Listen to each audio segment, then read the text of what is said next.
No ensino médio, eu tava num festival de jazz e eu vi um guitarrista fazendo um solo no palco e pensei, nossa, eu realmente quero fazer isso.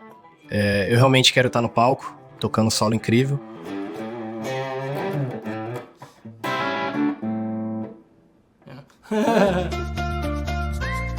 Meu nome é Preston, sou de Winnipeg, Manitoba. Conheci minha namorada Chantel há 3 anos. O que realmente me atraiu nela foi a compaixão que ela tem pelas outras pessoas. Tivemos muitos momentos incríveis juntos, definitivamente também tivemos muitas experiências dolorosas.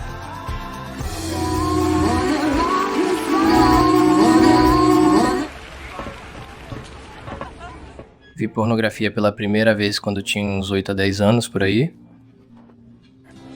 E crescendo, eu deveria estar correndo atrás das garotas ou conversando com elas. Mas estava ocupado demais vendo pornografia.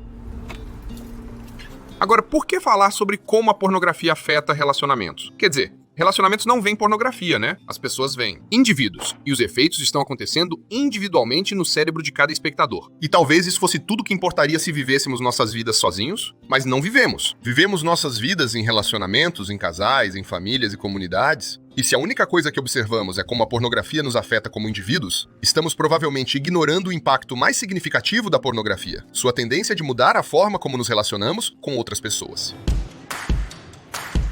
Eu sou o Travis. Eu sou a Emily. Temos um filho de 5 anos chamado Gideon. Moramos em Kansas City, Missouri. Adoramos o centro de Kansas City. Quer dizer, estamos aqui toda semana. Muitas vezes são várias vezes por semana. É simplesmente o lugar para se estar.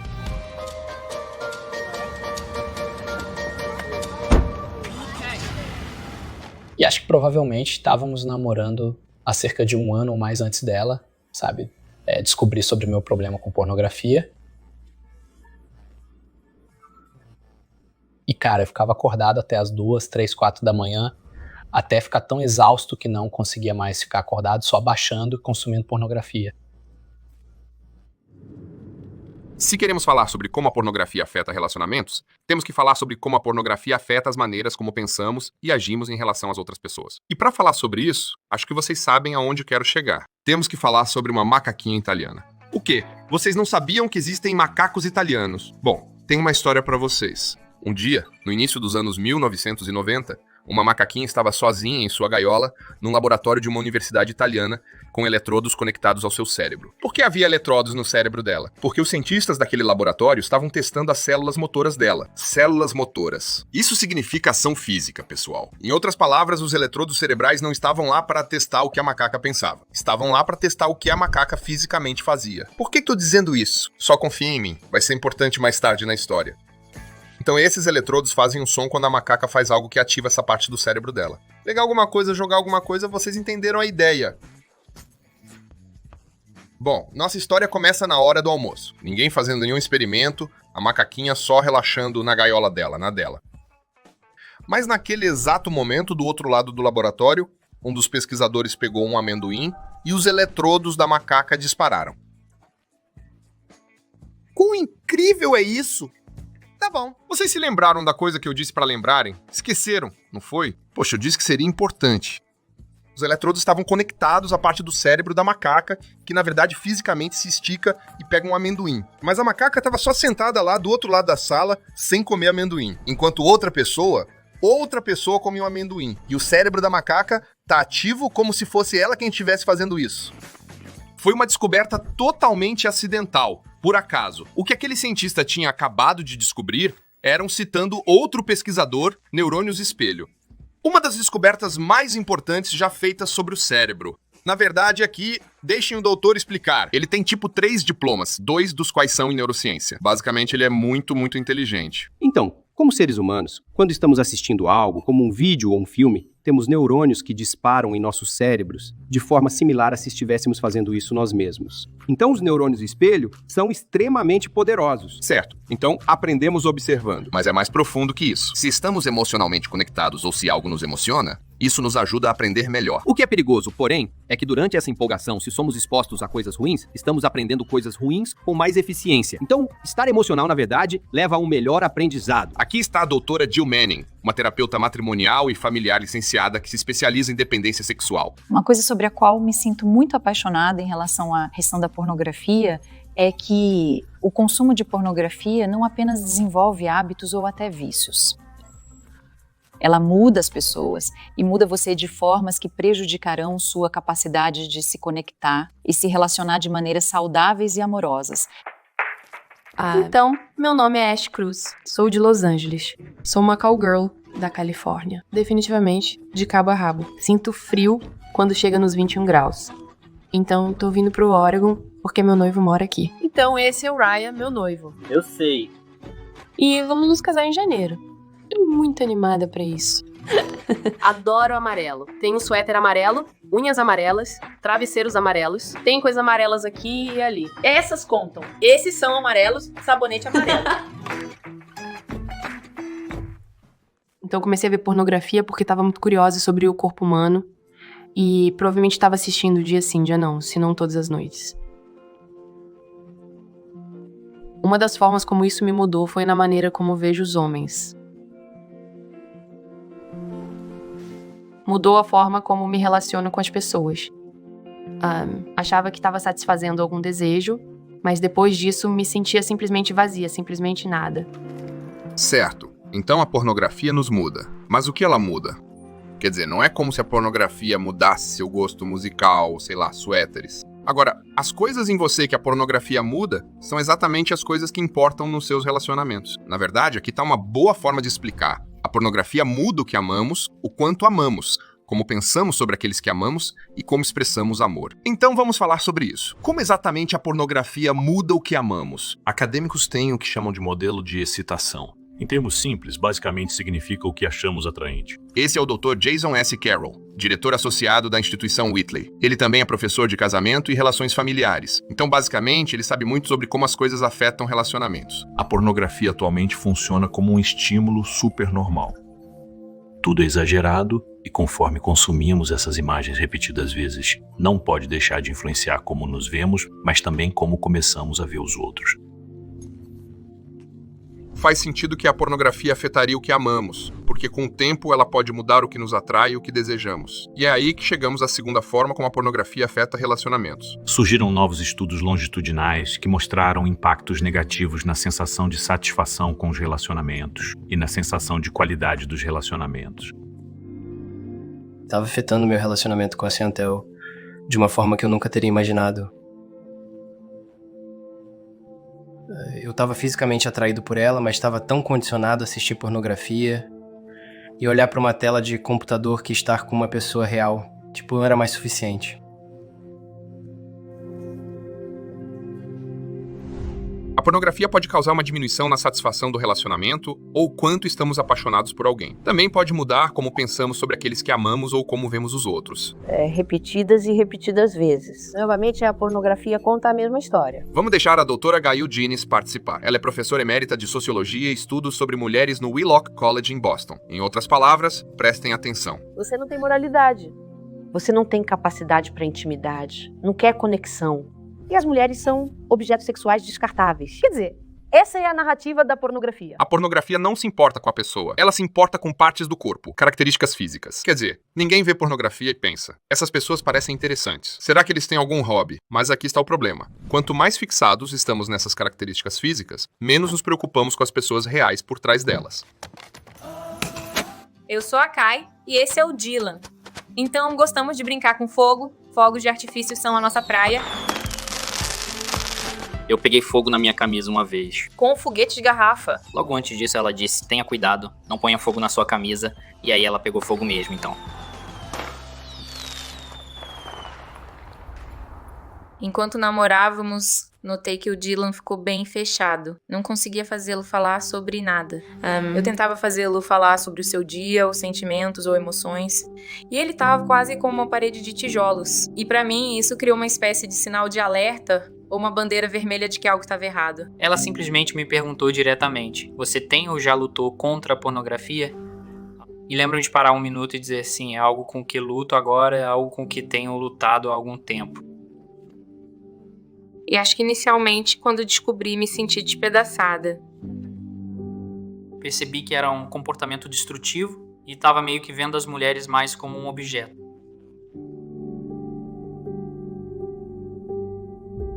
Acho que é muito fácil quando você assiste pornografia constantemente ver as mulheres apenas como esses objetos que existem só pra minha gratificação.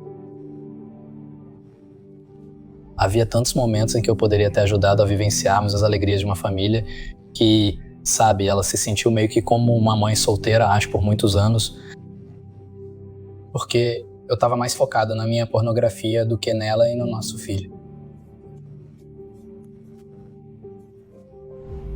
Acho que a minha visão do amor antes, provavelmente até disse isso em várias ocasiões, era que o amor não existe. A pornografia não tem a ver com relacionamento. É sobre gratificação imediata. É sobre eu, meu. Vamos ouvir a doutora Freda Bush. Ela é presidente do Instituto Médico de Saúde Sexual em Austin, Texas. Portanto, você está tendo uma visão distorcida do que realmente significa ser humano.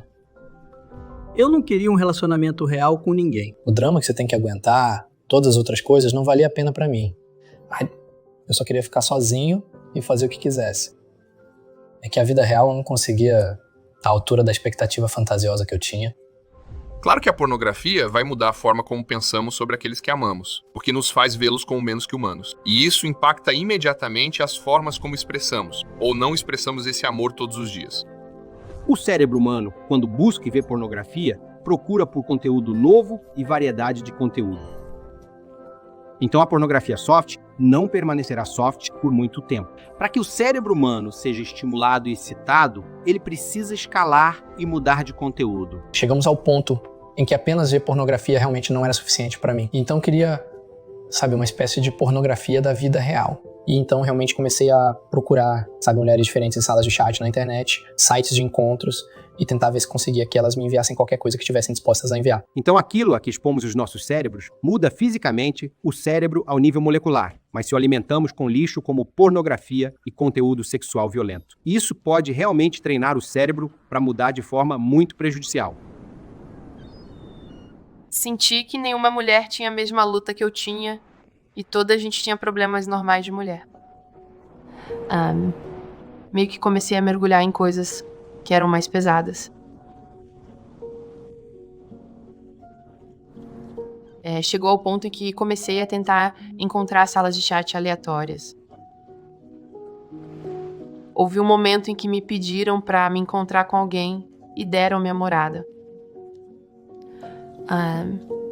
E não sei, tudo meio que parou de repente no meu cérebro. E percebi que a simples ideia de estar tentada a conhecer alguém era como: não posso fazer isto. Isto é demais. Simplesmente foi longe demais.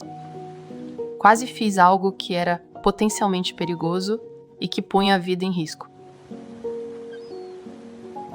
Hoje o que acontece é que quando pesquisam pornografia no Google, são catapultados para um mundo de violência sexual, degradação, desumanização. Acho que realmente tem um impacto terrível na forma como pensam sobre sexualidade, intimidade e ligação.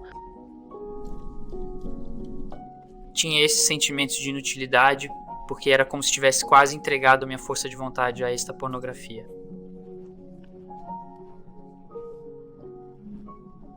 Tinha tomado conta da minha vida, mais ou menos, e estava meio que a controlar e a ditar a minha vida.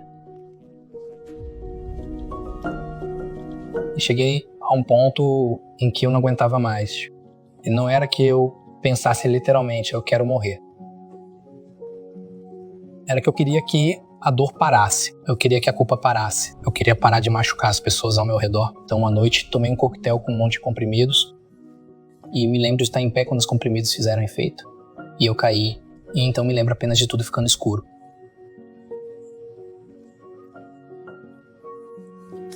E foi, sabe, acho que um dia ou algo assim depois, quando acordei, sabe? Acho que pensei que isso seria um alerta suficiente. Mas eu nunca admiti verdadeiramente a extensão do meu problema com pornografia para ninguém. e nunca realmente comecei a lidar com os problemas de raiz que ainda estavam lá. Então, sabe, isso acabou me levando a continuar buscando relacionamentos com outras mulheres. E os estudos mostram que quanto menos interesse eles têm em sexo, mais disfunção erétil têm, mais propensos são a ter comportamentos de risco, mais propensos a pensar nas mulheres como objetos sexuais descartáveis. Sabe, nós simplesmente temos toneladas e toneladas de pesquisas. São mais de 40 anos de pesquisa. Então a pornografia pode mudar como expressamos amor, mas infelizmente é só aí onde os efeitos começam. A pornografia me fez pensar que estar num relacionamento com alguém significava que tudo que existe é intimidade física. Apenas uma mentalidade do tipo vai lá e pega, conseguir o que você quer, conseguir agora e pronto. Então quando comecei a namorar o Ryan, definitivamente houve momentos em que acho que estava buscando minha própria gratificação física. Eu estava apenas vendo o Ryan como um objeto para satisfazer isso. E se ele não quisesse ter intimidade física comigo, isso simplesmente me levaria a querer assistir pornografia.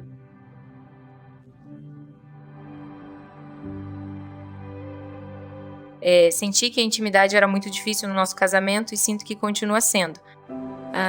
Também percebi que ele ficou mais defensivo. Ele simplesmente explodia em ocasiões aleatórias sem nenhuma explicação do porquê. E isso me fez questionar se eu queria manter o relacionamento ou não. Eu estava preocupada que os comportamentos que ele estava demonstrando fossem continuar e apenas se intensificar com o tempo. E temo que isso afetaria negativamente o nosso relacionamento. E agora, dezenas de estudos mostram que aqueles que veem pornografia têm cerca de 2 vezes mais chances de se divorciar. Casais pré-matrimoniais descobriram que quando estão namorando, os casais têm muito mais chances de terminar. Mas quando você realmente começa a ver relacionamentos que não conseguem ficar juntos. Quero dizer, essa é meio que a medida por excelência disso, tá tendo impacto negativo? E conforme mais e mais estudos são lançados sobre as formas como a pornografia afeta relacionamentos, a evidência fica mais forte. Não há um único estudo longitudinal mostrando que a pornografia melhora relacionamentos, e há mais estudos a cada ano mostrando que ela os piora. Na verdade, uma das maiores coisas que aconteceram no mundo dos estudos de relacionamento nos últimos anos foi uma carta do Instituto Gottman. O que é o Instituto Gottman? Bem, o especialista em casamento John Gottman. O Instituto Gottman, 30 anos e milhares de casais. A principal pesquisa do país sobre casamento e relacionamentos. Os especialistas do Instituto Gottman. Dr. Gottman, você diz que pode prever com 94% de precisão se um casal vai ficar junto ou não. Por muito tempo, os Gottmans não tiveram muito a dizer sobre pornografia. E é por isso que chamou a atenção de todos quando de repente eles lançaram uma carta que dizia: em resumo, somos levados a concluir incondicionalmente que, por muitas razões, a pornografia representa uma séria ameaça à intimidade do casal e à harmonia do relacionamento. Em algum nível, todo mundo sabe como é o amor verdadeiro. E a maioria das pessoas olharia para a violência e vitimização na pornografia e diria: isso é ruim. Provavelmente não queremos isso no nosso relacionamento. Mas aqui vai um experimento mental interessante para vocês. E se a pornografia mostrasse apenas relacionamentos saudáveis? Não, sério. E se a pornografia retratasse apenas pessoas reais em relacionamentos amorosos e comprometidos? Se o problema com a pornografia é a violência e o abuso, então tirando tudo isso tornaria ela, sei lá, boa para vocês. Enquanto vocês pensam nisso, tem uma pergunta para vocês. Pode fugir um pouco do assunto, mas vamos lá. Qual é a máquina favorita de vocês? Difícil decisão. O que acham? Picape, modelador de cabelo. Sim, tá bom. Sei que pra maioria de vocês, provavelmente é o celular. Viciados. No meu caso, acho que vou de máquina de waffle. Se pensarem bem, tem tipo 1000 opções. E isso depois de decidirem se vão de americano, belga ou norueguês. Vai de norueguês. Confia em mim. É só um pequeno exemplo de que hoje em dia temos uma máquina para praticamente tudo. Vocês já pararam para pensar nisso? Quer dizer, quantas máquinas vocês usaram hoje? Para a maioria de vocês, o dia provavelmente começou quando uma máquina os acordou. As máquinas atendem a tantas necessidades nossas, desde as máquinas que nos mantêm respirando e vivos, num hospital até as máquinas que não servem para outra coisa, senão nos entreter ou nos fazer perder tempo. Isso fez alguns especialistas perguntarem até onde podem ir nossos relacionamentos com máquinas. O que é realmente interessante sobre a intimidade sexual é que temos hormônios sendo liberados, que são, na verdade, hormônios de ligação. Mas por causa da pornografia, estamos literalmente criando vínculos com a tela. E quando isso acontece, destrói famílias, destrói relacionamentos, destrói o tecido social do qual nossas comunidades são feitas. Há muitas coisas que podemos dizer sobre pornografia e relacionamentos, mas talvez a coisa mais importante que possamos dizer seja também a mais básica. Assistir pornografia faz você criar vínculos com uma caixa de fios e circuitos, enquanto seus relacionamentos reais estão lá fora, em outro lugar, passando despercebidos. E isso continuaria sendo verdade, independentemente de a pornografia retratar relacionamentos saudáveis ou não. Quando a Chantel descobriu sobre o uso de pornografia, ela ficou muito magoada. Ela estava confusa, ela achou que não era mais suficiente e realmente nos deixou bem deprimidos.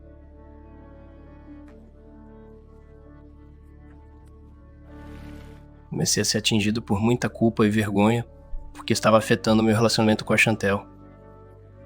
Eu assisto pornografia há mais da metade da minha vida e só queria sair dessa depressão, dessa sensação de letargia, dessa tristeza.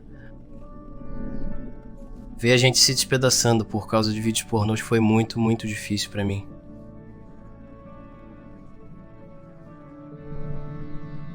A mulher na tela ou o homem na tela nunca dizem não. Isso não é realidade. Então minha preocupação seria que você acabe procurando em outro lugar que não seja a pessoa com quem você tem um relacionamento. Faz um pouco mais de 2 anos. Uma das outras mulheres com quem eu tinha um caso há muito tempo meio que entrou em contato com a Emily. Temos Facebook. E ela disse assim, seu marido tá vivendo uma vida dupla. Ele tem outra conta no Facebook e todas essas coisas diferentes. E eu me senti completamente perdida. Na noite seguinte, depois que a Emily recebeu essas mensagens, saímos para uma caminhada. Minha primeira pergunta foi, o que você quer? E ele disse, eu não sei. E eu ouvi essa resposta, tipo, ouvir do seu marido, sabe? Eu não sei o que quero. É de partir o coração. É tipo, então o marido nem sabe se quer estar casado comigo. Os anos que antecederam isso foram anos muito traumáticos pra mim. Quer dizer, trauma de traição é algo pelo que cônjuges passam quando são casados com alguém que os trai. E aí é tipo traição atrás de traição atrás de traição. E você meio que desenvolve um estresse pós-traumático por causa disso. Eu me transformei em uma casca e construí, sabe, essa barreira pra me proteger, pra não me machucar mais. E aí as coisas que aconteciam, sabe, eu comecei a bloquear tudo. E eu só, comecei a soluçar. E embora ela estivesse brava, era mais como se ela estivesse me olhando como alguém que precisava de ajuda. E ela estava profundamente magoada. Sabe, lembro dela olhando pra mim várias vezes dizendo, sabe, você pode superar isso, a gente pode buscar ajuda, não vou te deixar, quero te ajudar a lutar contra isso. E sabe, era só que naquele momento eu não queria o casamento. Naquele momento eu odiava a pornografia, estava tão frustrado comigo mesmo e estava simplesmente farto disso.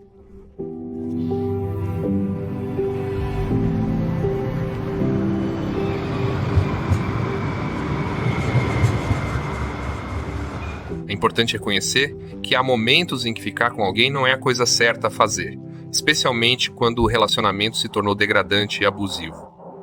E no final das contas, a responsabilidade principal pela recuperação recai sobre o indivíduo, e não sobre qualquer outra pessoa. Kenzie levou alguns dias para pensar se queria continuar nesse caminho.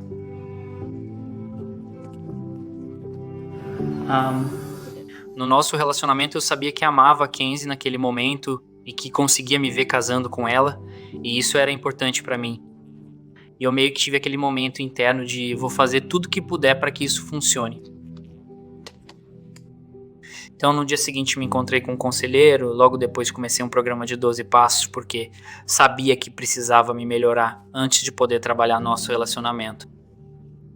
Eu vi que independentemente do resultado do nosso relacionamento, ele ia superar esse problema com pornografia. E então naquele momento eu quis ficar ao lado dele e quis ajudá-lo a superar isso. Amor. Significa tantas coisas. Digo, Você já parou para pensar como é engraçado usar exatamente a mesma palavra para descrever seus sentimentos pelo seu namorado ou namorada que você usa para o seu relacionamento com sua avó? Você pode amar seu país, você pode amar seu gato, você pode amar seu time favorito, você pode amar ler, ou correr, ou cozinhar. Você pode amar macacos, ou você pode amar assistir filmes antigos de terror sobre abelhas com atuação terrível. Então, o que o amor realmente significa? Pode ser tantas coisas. Como você descreve o amor, além de com a palavra amor? Acho que amor é compreensão. Amor é paciência. Dar. Perseverança. Amor é dividir sua pizza com sua família. Amor é realmente compaixão. Amor é uma piada engraçada pela manhã. Amor é complicado e às vezes miserável. Acho que amor é realmente sacrifício. Alguém uma vez disse que o melhor sinônimo de amor não é nenhuma daquelas palavras que você esperaria. É foco.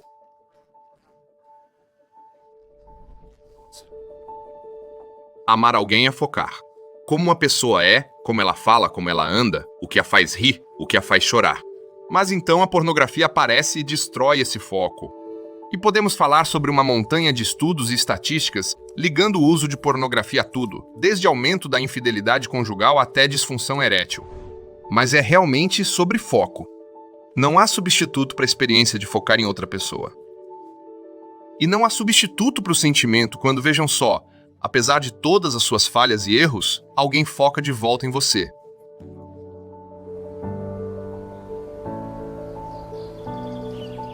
Tô muito mais feliz sem a pornografia, com certeza. Agora que consigo focar mais nas minhas paixões e nas coisas que sempre quis fazer.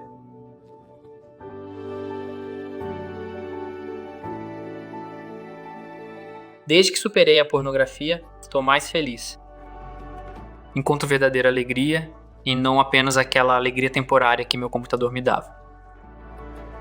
Cerca de 6, 8 meses sem assistir pornografia, comecei a perceber: aqui tenho essa esposa absolutamente e incrivelmente linda.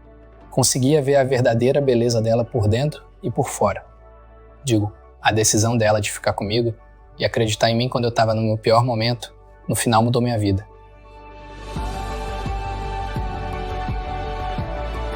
Estou muito mais feliz agora do que estava antes. Só porque não sinto mais que estou sendo amarrada ao meu telefone. Ter um relacionamento com alguém é muito melhor do que o que eu poderia ter com uma tela. A maior motivação pra mim é meu relacionamento pessoal com a Chantel. Definitivamente mais feliz neste ponto onde estou agora comparado a onde estava antes. Ainda temos discussões. Ainda ficamos frustrados um com o outro. Ainda temos dias difíceis. Não se trata necessariamente de perfeição, mas sobre relacionamentos da vida real e valorizá-los mais que a imagem na tela, porque essas não podem trazer felicidade.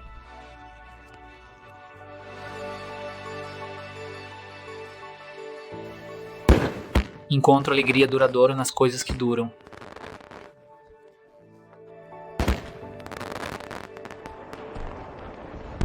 Ainda há muito mais a dizer. Mal arranhamos a superfície do efeito da pornografia no mundo. Pegue tudo que sabemos sobre como a pornografia muda o cérebro e prejudica relacionamentos. Multiplique isso pelas centenas de milhões de pessoas que baixaram pornografia no ano passado. E então considere as implicações. O cérebro, o coração, o mundo. Essas são as 3 partes da nossa mensagem. E tudo se concentra no coração. Considere o coração. Considere as coisas que as pessoas fazem todos os dias por amor. Eles se colocam na frente de balas, desenraizam suas vidas, mudam de casa, mudam seus nomes, tudo na maravilhosa, terrível, alegre e obstinada busca do coração. Amar e ser amado. As necessidades mais profundas do seu próprio coração frágil só podem ser atendidas no coração frágil de outra pessoa.